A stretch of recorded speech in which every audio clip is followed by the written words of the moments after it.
We're fifth graders from the Frontier Elementary School, and you're listening to the West Ada Podcast. I feel like some things just go by super, super fast, and you don't even realize how fast they go. Like on the day of graduation, for example, right? I had a IB Chem test in the morning, and so I was stressed about that. That sounds like fun. Oh, yeah. Stressed about that in the morning, stressed about my speech in the evening, and I'm going over it in my head, and I'm stressing about it so much. And then I finally get to the end of the day, and I'm like, wow, I'm graduated. Shoot. And did I enjoy that? Yeah. And, like being where your feet are. Exactly. And really like being in the moment and like just making sure that you're present for these things. Hello, everyone, and welcome to the latest, summer edition of the West Ada Podcast.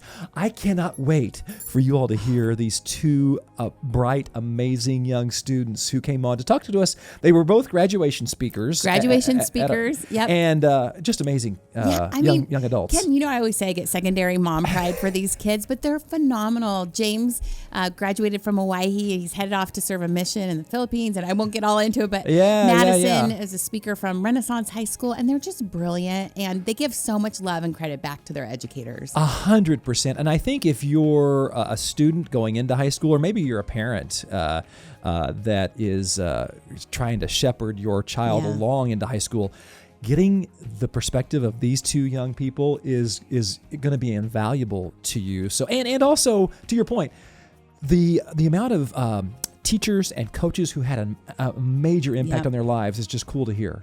And no doubt their parents are amazing too, right? And these kids are absolutely ready to launch. I cannot wait to see where their careers and futures take them. Well, I'm just so excited that you're here. I know it's summertime and we're not really necessarily thinking about education, but this is a conversation that I think you will enjoy hearing. Let's get to it.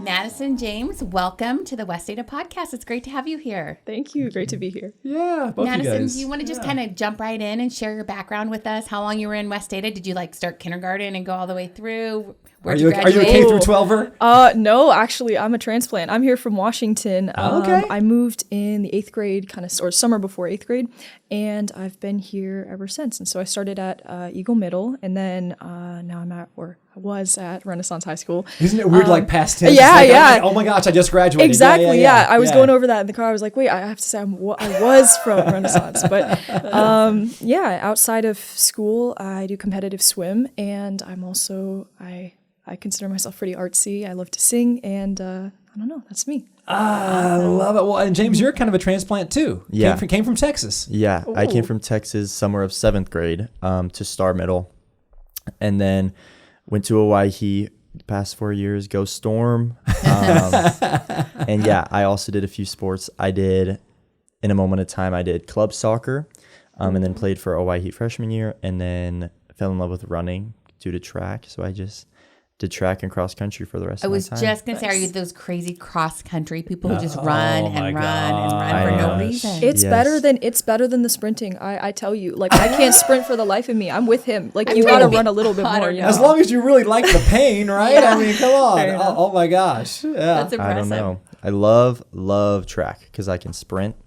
Cross country, that's where you lose me a little bit, but slow and steady wins the race. Oh my gosh, yeah. Well, I tell you, I told you guys this off camera. So we got the opportunity to work all of the graduations. I love both your speeches. You guys both did an amazing job, I thought, of communicating not only to your class but to the audience. I don't know, it was fun. I don't know, Madison, what was it like? What was it like for you to get on that stage? Well, I've never talked in front of that many people in my entire life. And so it's a little I went daunting, up there. I would think. Yeah. Oh, absolutely. I mean, I was thinking about it and I was like, how different can this be from a class presentation or something like that? And then I go up there and I'm like, my heart's beating fast. Of people. Oh yeah. And so I was super, super worried. Nothing like that juice, right? Seriously, yeah. I mean, I was thinking oh my gosh, I'm going to go up there and trip. I'm going to stutter. I'm going to start speaking way too fast.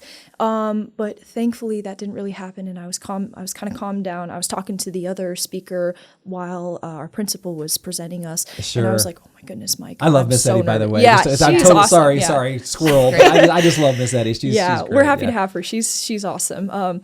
But yeah, both of us were like, oh my gosh, we're so nervous. And we were just trying to think. There was a few small edits that I wanted to make to my speech, like on the fly. And so I was running those by my head and I was like, oh my gosh, I'm going to forget him. But I went up and the first 30 seconds were terrifying. And I was like, like the whole time. But then after that, I felt like I kind of got into my flow a little bit. And I just felt like I was speaking to just the class. And that was a lot more helpful. Like my mom was like, just pretend you're speaking to us or something like that. And I think that was helpful. So I don't know if you had a similar experience, but I was so nervous. No, yeah, I was just going to say that. I've spoken to large crowds before, so I was more scared that like my speech was bad and that I get like booed off the stage. Like, I was so scared that my speech that's so wasn't funny gonna that be you felt good. that way. Because I mean, seriously, I'm not blowing sunshine at you guys. You were both awesome. Yeah. I appreciate that. So you just thought maybe it wouldn't land, and like Yes. all the friends and family would be like, "This kid sucks. Get him out of here." 100%. That's actually real because I felt like for me, I was talking at one point, I was like, okay, just since this is a day about individual achievement, just try and set that aside for a minute and think about all the people that have helped you get there. And I was like, maybe that would have been received wrong or something like that. Because, you know, I was worried about that too, but I think I was just more nervous about going up. But So, you know, first of all, it's a big deal to get to be a speaker at graduation. heck yeah. Can Heck yeah. can you, one of you, just give us kind of a high level of how that selection process worked at your school, just for our listeners who don't know? James? Yeah. So at Owyhee, and I'm pretty sure for most of West Ada, I don't know if Renaissance does it differently, but we basically have one speaker who's the valedictorian, who's number one in our class. Which was new this year, actually. Yes, which was the first time they've been recognized and given like a slot as a speaker.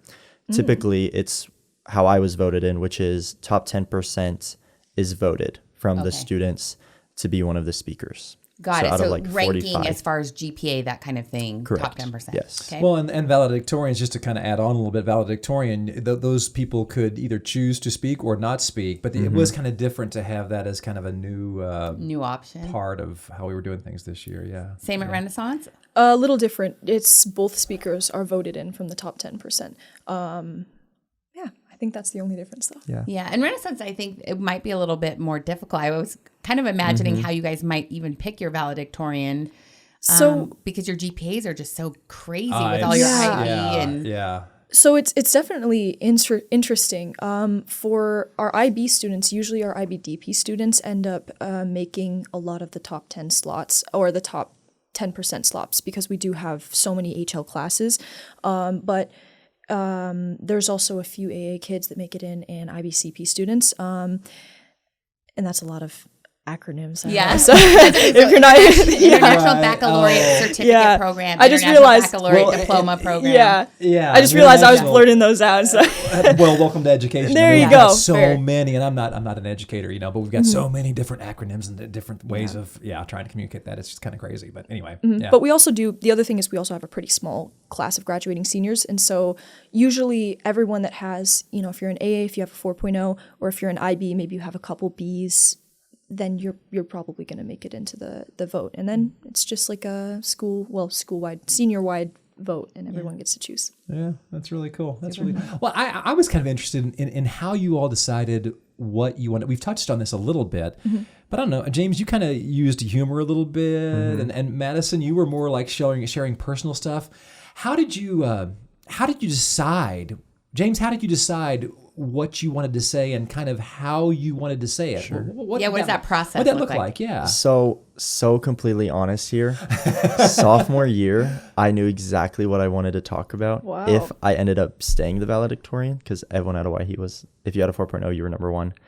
So I knew that I wanted to touch on sort of finding who you were and growing on that. But as for like the humor side of things, it was kind of just to break the ice, really. Oh, 100%. And to get me settled in. Because Yeah. I was on a similar like wavelength as you when I got up there. I was like nervous. I was like, oh, shoot, this speech is going to suck. And then like as soon as I said the first joke and people started to laugh, that's when I was like, okay, like I can do this. They're going to receive what I say. Yeah. So it was a way to break the ice. And then also, I think I don't know, I like how you definitely did your speech as well. But for me, whenever someone like says something that's funny or like something captivating like you did, it's like I'm listening and I want to hear what they have to say next. Well, because connecting matters, right? Yes. Like trying to connect matters. Yeah. And having a good hook too. Like Sure. that's a really big thing about it. Sure. Well, and Sure, James, sure. you mentioned off camera, we were chatting a little bit that you're competing in debate. So speech and right? Or didn't you say Biomedical debate. biomedical debate? So The do you easy think- stuff. The really easy stuff. Yeah, Right. yeah. So I mean, I'm sure that experience has probably lent to your ability Yes. to public speak and 100%. Mm-hmm. Yeah, cool. yeah. I don't know, Madison, for you, the personal side of things. How do you decide how deep you want to go? Or because again, we're trying to make that connection. What was that process like for you? So for me, actually, I'm a little bit similar to James with, I felt like I really knew what I wanted to say coming in, because for me, I've had so many great experiences with academics at my school and with so many other like things. A lot of the people at our school are so well balanced, and all of the things that I was thinking about saying, like, oh, focus on balance, focus on like managing your time well. I feel like a lot of people at our school kind of have that down. And so the other thing that I was thinking about was kind of what's gotten me this far and what I like, who's gotten me this far, really. And so then I was starting to think about the community aspect of it, and I knew that I wanted to do something regarding, everyone has these moments in their life where they have really kind of crazy curveballs hit them, like really sure. unexpected things that happen. And so I was just thinking about, who's been there to support us through that. And so I know that I had a really personal start to the speech. I was definitely trying not to make it like super all about me and talk about myself for super long. Yeah. But I also thought that was, sharing a personal kind of anecdote, other people could relate to that and then start thinking about something that they had gone through in the last year or the last 4 years that was impactful to them, and then also start thinking about those people that were there to support them through all of that. I love that. Yeah. Yeah. in what ways did that kind of shape you, your experience? Did it shape you, others being there for you so that you could then in turn show up for other people? Absolutely. So I mentioned, I think in the back end of my speech, that I've been on the receiving end of so much like support and maintenance from all of my peer group. I just had, when I heard about my mom's diagnosis and everything, just really an outpour of love, and a lot of just so many people reached out, and members of both my inner community and also just kind of like random people that I've never talked to or haven't talked to in depth with. And I just thought that was really impactful and powerful. And it's really good to know that you have all these people in your corner during these rough moments and periods of time. And so I guess that was just what was really stood out to me. And then I felt like that kind of woke me up and being like, wow, there's other people in my life that are going through difficult things. And now I really need to make an effort to go check in on them to make sure that they're doing okay. Bring them flowers, bring them food, things that go kind of out of my way a little bit, just to make sure that they are feeling supported as well, just like they supported me. Love that. Love Such that. a great lesson. Well, and I love that you both, James, you talked about getting, I'm paraphrasing, but getting comfortable being uncomfortable. I mean, as a swimmer, as athletes, both of you. Yes. How important is it to learn how to get comfortable being uncomfortable? What's that like in your life? I think it's one of the most important things anyone can have, that ability to try something new, first of all, and either having it been new, you're not necessarily comfortable with it, or you fail a little bit and you have to learn how to grow from that and adapt. As athletes, I think it's safe to say we know that extremely well, especially You're swim. going Getting to into the Gosh. pool at 6 a.m. in the Yes. morning, cold water. Swim Oh is my rough. goodness. Yes. Uncomfortable. Yes. That is real uncomfortable. Yeah. I relate to that fully. Exactly. It's all about just because no one would ever get better if they just face adversity or they face discomfort, and all of a sudden, because they're uncomfortable and it's a new feeling, then they back off. Nothing would ever happen. Yeah. Well, and I love it. You're going to go study at Johns Hopkins next year. You're going to have some uncomfortable moments. What did you learn at Owyhee that's going to help you move forward there? I think definitely the biggest thing I've learned is just to keep pushing, which I think sounds, that's not whoa, that's not magical at all.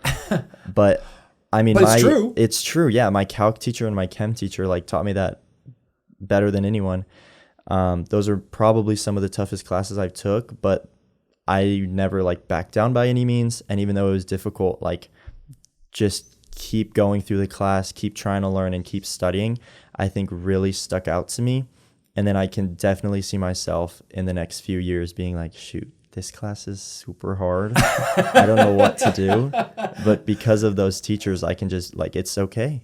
I can keep trying. If I keep Perseverance going, is a thing, right? I'll understand it eventually. And I can get it. Yeah. I mean, it seems so wise, right? You two are lovely young people, and you have such wise words for new graduates. Yeah. I'm curious though, like at some point, there's a lot of growth that happens between little baby freshman self and your graduated self, right? Uh-huh. Madison, heck yeah. was there a point in high school where you like kind of realized or had an aha moment that you really changed or grew as a person? I think actually my moment is kind of before high school started. Oh. So in my move from Washington to Idaho, this was another thing that I was thinking about when I was doing my speech is that, it's very easy, even though we have all of these ways of connecting with one another through cell phone, email, like any sorts of outlets that you have to communicate with people, it's still really easy to lose contact with people. And I felt that a lot. I'm not sure if you felt the same way in your move from Texas, but I felt like I just kind of slowly like lost touch with a lot of my friends. And there's a few people that I really did put effort and intention into making sure that those relationships would last. For some of my friends, I even, had a schedule for calling. I'm like, okay, bi-weekly, we're going to call each other. You make an effort, right? There you go. Yeah, those are now some of my oldest and closest friends. And so I was thinking about that, and that was like my aha moment in the sense of you really need to put maintenance into your relationships and make sure that you have intention to make relationships sustain a long period of time. I think that was a big moment. And I also think, I guess a moment during high school was I felt like for a long period of time, I was super, super focused on having everything in my academics be perfect, right? And so I'd spend hours on essays and making little tweaks because I'm such an English kid. So I'd make little tweaks to make sure that my essays would be perfect, and I'd use this word over this word. And I actually felt like I was neglecting a lot of my relationships and not really, developing them and that maintenance aspect again. And so in about sophomore year, again, I'm the type of person who is like, oh my gosh, I got a 99 instead of 100. How terrible is that? Exactly. Like, what did I do? Right. And I kind of snapped out of that in about sophomore year because I was like, wow, like there's so much time that I've spent, on Friday evenings, writing essays or studying for a test or things like that. And, I haven't hung out with my friend Audrey in 2 months now, we see each other every day at school. Yeah, but relationships are important too. Yeah, like that balance thing is tough. Yeah, exactly. It's such a huge aspect in school, and it's something that I think that when people start to figure out, their priorities and balancing those priorities and with their relationships and with their goals and things like that, that's when you really start to kind of flourish as a person, is when you know what you want and you can, balance the relationship between, work and your spouse or school and your friends, things like that. Absolutely. Yeah, I love all that. Yeah. James, did you have kind of a pivotal growth moment that you can identify? I mean, 1000%. I'd also say sophomore to junior year, I think, is when I clicked out of that same exact story. I feel like how are we not friends? How did we meet just now? Seriously, No, but it's always at the end of senior year, you meet the coolest people, I swear. 100%. What was I? Oh, yeah. Where I sort of clicked off of the more academic side, and I was like, I need to enjoy my time here. Especially from sophomore to junior to senior James.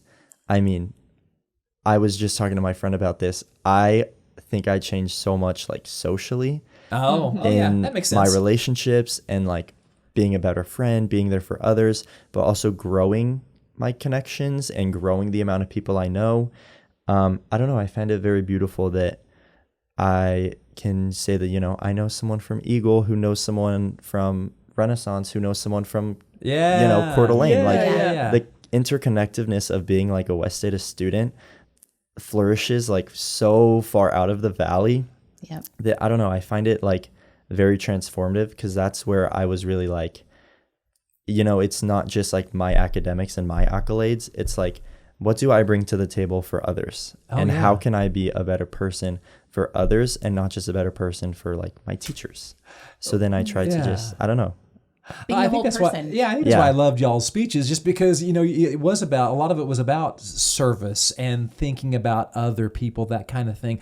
I don't know. This is kind of off subject a little bit, but who are the teachers or the coaches that really had an impact? Madison, who really impacted you in your time at West Ada? Ooh. Can you I mean, it's a hard question. I was going to say, I've had the privilege of being a student of so many great teachers at our school. We have so many people that are so like incredibly invested in their job and their students. And I think that's what makes a lot of us successful, is those people. I think this year, two people come to mind. I really think that, so for a little bit of context, for the first 3 years of my high school journey, I was taking Mandarin. And just this year, I decided... Which, how cool is it you can study Mandarin in West Ada? Yeah, it's so cool. Shout out to Mr. Lee, because he's amazing. Yeah. But I switched over last year into Spanish, SL Spanish, and I was super worried about it. And, because there was so much workload that I felt like I was going to have senior year. And I didn't like Mandarin. It's so fun, but there's so many things you have to remember, the writing system, the reading, everything. It's completely different. Yeah, it's super crazy. And I have a little bit of background in Spanish. I took it in middle school, and a lot of my friends in Washington spoke really fluently. So I have a little bit of background for it. But that switch over from, a third year Mandarin to third year or fourth year Spanish, when I've never taken really second or third year, was super, super difficult. Oh, I bet. So my Spanish teacher, Profa, was fantastic in really helping me get adjusted. And she's just someone who really, really cares for her students. And you can tell that, she kind of gets mad at people because they're not putting in enough effort, because, they could be doing good, but they're not putting in enough effort or things like that. And she's super invested in the success of her students, and she knows that every single person in her classroom could do amazing on, an IB test, or if you're going on a mission or something like that to a Spanish-speaking country, that you're going to do fantastic. And so she really sees that potential. Yes, and pushes a level of greatness in her students that I think is really admirable. Alongside that, I think my visual arts teacher, Miss Dobson, is also fantastic. She's having to manage 15 different people doing 15 different projects that are all completely different at the same time. Holy moly. And, I felt so bad because I turned in so many late assignments, and, she's like, oh, don't worry, it's okay. Like, I'll get everything graded. And I was just, she's 100% behind her students. And she's another person that really is pushing for their success and is pushing for them to do great artwork. And she's trying her best to make sure everyone gets that IB7. And she's fantastic, and I really enjoyed being in her class the last 2 years, because she's just so she's just so passionate about art too. I mean, we did these things called Art History Fridays, where she'd just, she'd have a whole PowerPoint ready, and she'd talk about, art history we didn't even need to do that in our classes, but she was, you could just tell that she loves it. Oh, exactly. We're in Baroque period, here's the architecture. And I was like, oh, I love this, architecture. But I loved how much effort and how much passion she had for the job that she has. So and cool. One last person I really love, my swim coach. She's really pushed me to kind of get out there. And I mean, again, I was super kind of shy of a person when I came over. I didn't have any friends. I didn't know anyone. And I think the first shy. That's interesting. Yeah. When I first got to Renaissance here, or whatever? When I first got to Idaho, actually, okay. I just felt like I didn't really know anyone in my teams and everything. And so I was super, super shy on the first team that I was on. And then I switched teams, and she kept on making sure that I was included. She was like, hey, are you coming on this hike with the team? Are you doing this? She really pushes community inside the swim team and makes sure that everyone knows each other, and everyone's no one's being left out. And she's just super intentional about making sure that not only are you getting better and getting faster, but also that you have a great community there to do it with. That's the great thing about clubs and extracurriculars, because you get the chemistry you build. That's cool. That's really cool. Well, James, I think you mentioned a coach in your speech. Yes. Yeah, I did. I mentioned my cross-country and track coach, Alan Perry. He definitely had a very significant impact on me these past couple of years, just because I've had him as a teacher for basically the last 2.5 years. He took over my college history class sophomore year because one of our teachers had to go. And he just, I don't know. He's like such a smart, and he just cares so much about your students and like the level of like effort that they put into a class. You can very easily score top marks on his tests and his essays. But I think what he cares about is if we're actually learning, and if we can take something from government or APUSH and say, okay, this is history repeating, this is government, I can connect the dots and I can be a critical thinker. And I think that is the beauty of his teaching. Whole point of education. Yes. Is that he wants us to learn. He doesn't want us to get good grades. Get a 4.0. Yeah. That's cool. Which I love that. is awesome. Learning how to learn is way more important than learning how to think too, right? Yeah. And then I've had so many other teachers who have honestly just changed my life in high school or taking lessons on I can go with in the future. I'm gonna talk about two real fast. Mrs. Alder and Mrs. Gunderson. Those two teachers were awesome to me during high school. Miss Alder was my AP Lang English teacher junior year, but has been honestly just a friend and a mentor to me these past 2 years. Anytime during lunch, I go in there. She's there to talk. She teaches art history too. Such a nerd for art. I just go in there and we talk about it. Like, she has no reason to do this. She has so many assignments to grade, and we're over here talking about she has time Rococo. for her kids. Yes, I love that. And she makes time.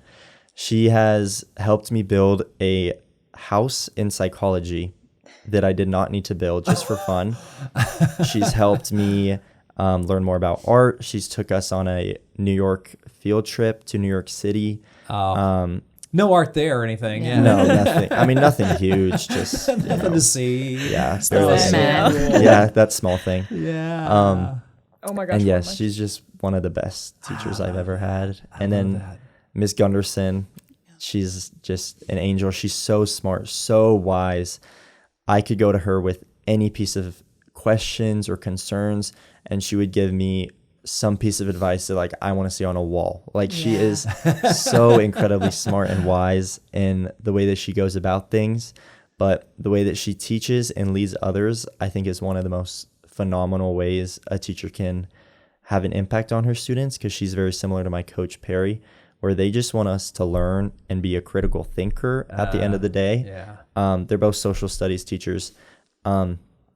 But she also very much cares about the student and cares about how we're doing. She wonders why we turn things in late, if we're okay. She wonders, what's going on in your life. Yes, if the work... It's not just about the assignment, it's about 100%. What's going on in your life. Yeah. I love that. If you're an A student and you get a C, she's there to say, hey, what's going on? Do you need help? Can we talk about this? Yeah. She's always there to, help the student. And I don't know, she's just... Those three teachers, like, I don't think I would be where I am if I didn't have that. Oh, and then Taylor Clark. No sorries, man. I just love that you guys have so many people. Taylor's office is just right across that wall. Yeah, I was going to say, she should be here. She also had a very significant impact on how I'm going to go and be a medical professional in my future. She was my sports med teacher, my HOSA advisor, a mentor in so many different aspects, where she was just a very, very personable teacher to connect with. And she would also give advice that was very to Spot the point. On, very blunt, which is necessary as a dumb 16-year-old kid. Sure. And she would just help me grow in so many aspects of my life, whether that's being a leader or being, a sports med athletic trainer, students. She was the best. That's so cool. Okay. That's so cool. I mean, these are great highlights from high school, but looking ahead, you guys, you have very exciting futures. Madison, what are you most excited about in this next chapter? Headed to Cal Poly, San Luis Obispo? Yes. Oh my goodness. I'm so excited for everything, I think. The thing that I'm the most excited about, though, is that I feel like I really want to be a lifelong learner and make sure that I'm keeping on learning new things about people, about the world, things like that. Mm-hmm. And so one thing that I'm super kind of privileged to have the opportunity to do is that their honors college is centered very much around interdisciplinary work. And so you're in there with, medical students, with agriculture students, with everyone else that's going to Cal Poly. There's like a few people from every degree program that's in the honors college. And I'm really excited to be able to take seminars and to just be around that community that'll help me kind of go and expand my reach in terms of like knowledge. And so I'm really excited for that. And I mean, of course, higher education is always a place where you can get a whole ton of knowledge from a whole ton of people. And so, you know, I think learning other people's perspectives on things, other people's likes, dislikes, their knowledge, their, you know, experiences, what's got them there, all of those things I think are really interesting. And I'm really excited to be able to just learn about everyone and everything. So love that. Yeah, James, we haven't brought it up yet, but you're going to the Philippines for a mission before you headed Johns Hopkins. Oh, I didn't. Oh, yeah. Cool. Didn't realize. But is that part of your excitement? What are you looking forward to? Oh my gosh, I'm looking forward to. I think first of all, everything you said and more. I mean, just like let me knock on the table. Ditto. That was yes. But also, I'm just so happy to like go to the Philippines, see how like other medicine or other people live, try to serve them the best I can, and then come back with that knowledge and learn public health. I think those two worlds blended together. Oh, sure. It's like you couldn't have asked for a better pathway and like transition into public health policy and public health world. So yeah, I'm excited to learn new things too. Like I'm the biggest like lifelong learner. If I had infinite money, I would have a doctorate in every single thing. Let's do it all. Right. Seriously. Exactly. I love it. So, I mean, yeah, I'm just excited to learn and experience the world and then see what I can bring and then help others in my future and, you know, whatever path I decide to take, whether that's staying in public health or going to practice medicine. We talked about that briefly, but I'm just going to go with the flow and see what I can do to help as many people as I can. I'm excited for them. Oh my gosh. Well, listen, you're both so interesting. I could talk to you all forever. Our time is kind of running short. Fair. So, but I think one of the questions I want to ask is like, you remember being that eighth grader, that scared eighth grader going into high school?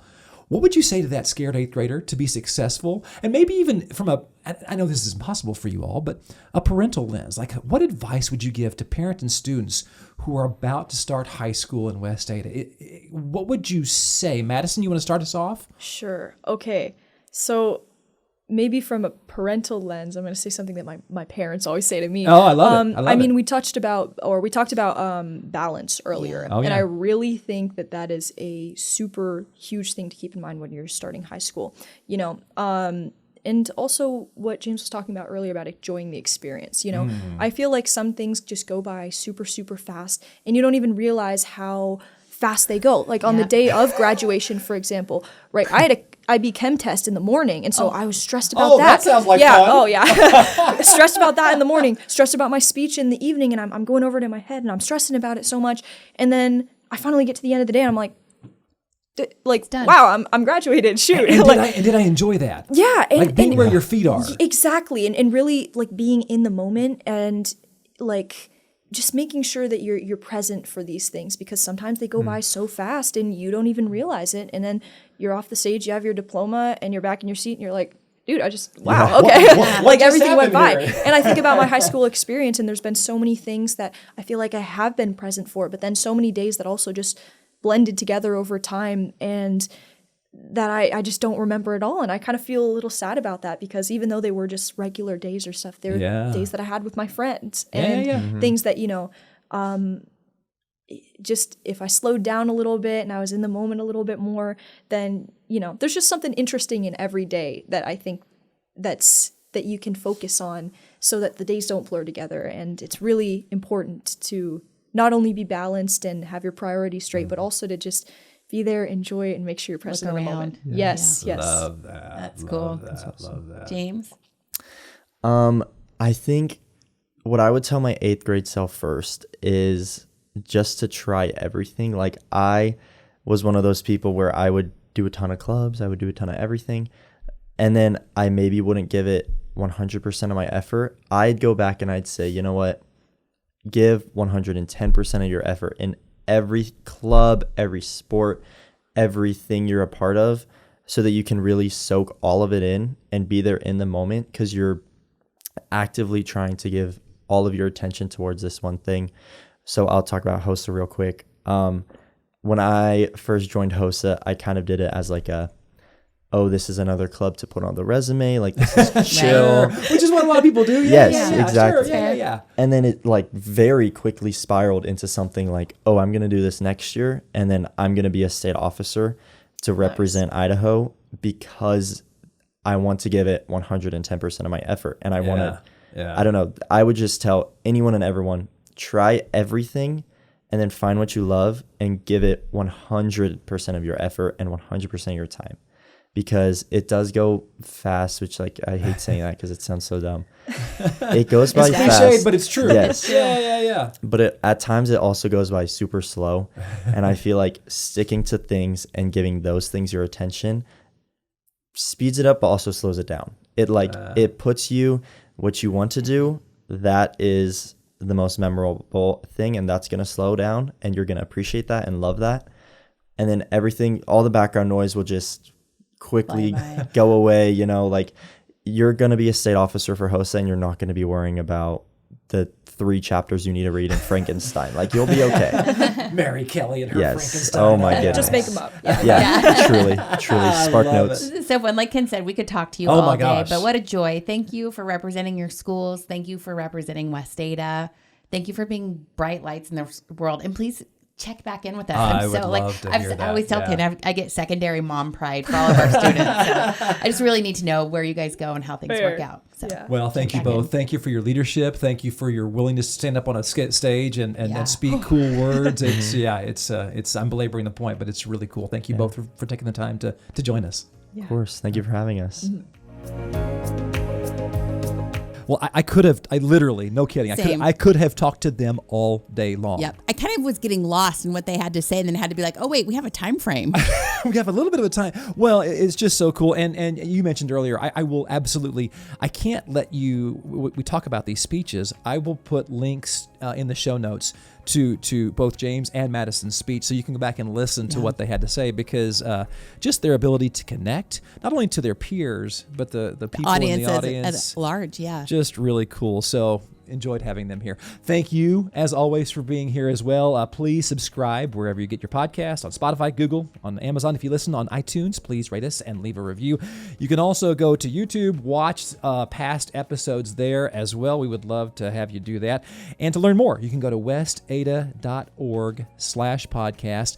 And again, it's summertime, but we are still talking some West Ada stuff. You may not know this, but we have summer internships here at West Ada. And I think for the second or third year in a row, we're going to hire a summer intern onto our team and many other teams here at the district. And it's just a cool opportunity to kind of extend and just kind of put that learning into action for these kids. 100%. And I think it's kind of easy to forget what a huge employer West Ada is. Oh, yeah, we have 4,500 employees. In the Treasure Valley. And so to kind of train people up and get a view of that would be really cool. And you know what? We're still here. Ken and I don't take the summers off. So if you want to share some information with us or reach out, you can always do so at communicate@westada.org and just give us a holler. Love to hear from you. And thank you again to James and to Madison. Again, I will link those speeches in the show notes. But thank you for being here. I hope this kind of helps you. And again, if you've got a student about to enter high school, Renaissance, Owyhee, obviously, any of our great high schools, it was just cool to have James and Madison here. So, thanks for being here. We will see you in July.